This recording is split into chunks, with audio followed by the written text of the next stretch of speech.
The biggest question that both Americans have, as well as our allies around the world, are what we stand for.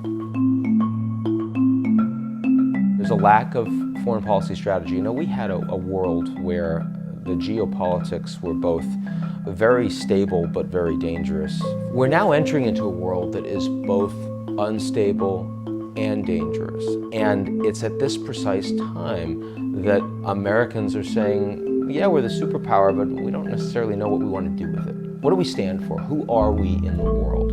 There are three foreign policy choices that I believe that Americans have, and they're very, very different. The first I would call indispensable America.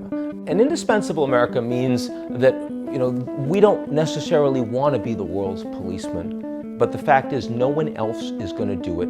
No one else wants to. No one else is remotely capable. And if there is a power vacuum, that's going to hurt everyone, including us. We have to still be in charge in sort of building and supporting international institutions. We have to still be the vanguard for promoting values that matter to us. A second choice, a very different choice, is Moneyball America.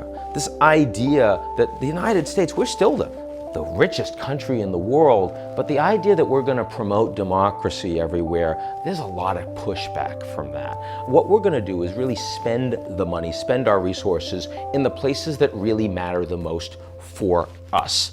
The third choice, a very different choice, independent America. And independent America says we are still the world's only superpower, and our values are important. But those values are not important in telling everyone else what to do and how to be. The values are important in actually living by them ourselves, in actually leading the world by example. Independent America means that if other countries in the world have big problems, other countries of the world are going to have to fix them. America's not there to send its troops all over the world. America's not there to tell them how they have to act. There's been a lot of hypocrisy on that front. But America is going to be a sterling example so that people will have something to look to and say, we'd like to change our system ourselves because that seems to work a little bit better than our system does.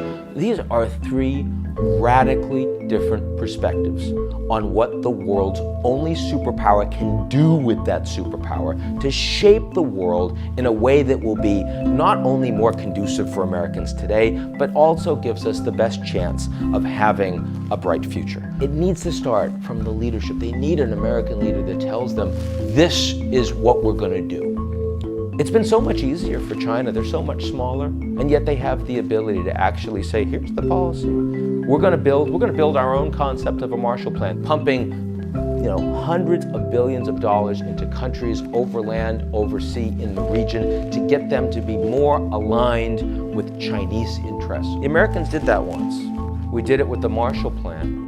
Money that a lot of Americans, I'm sure, would have rather spent at home, but it was the best money we could have spent because long term, that money helped to create a world order that was more aligned with American national interests. Is there anyone in America with influence today that is even remotely suggesting that that's something the United States should do? Of course there isn't. It can't just be drift. You cannot drift in the geopolitical environment that we are presently in. It's too dangerous for everyone else, it's too dangerous for ourselves.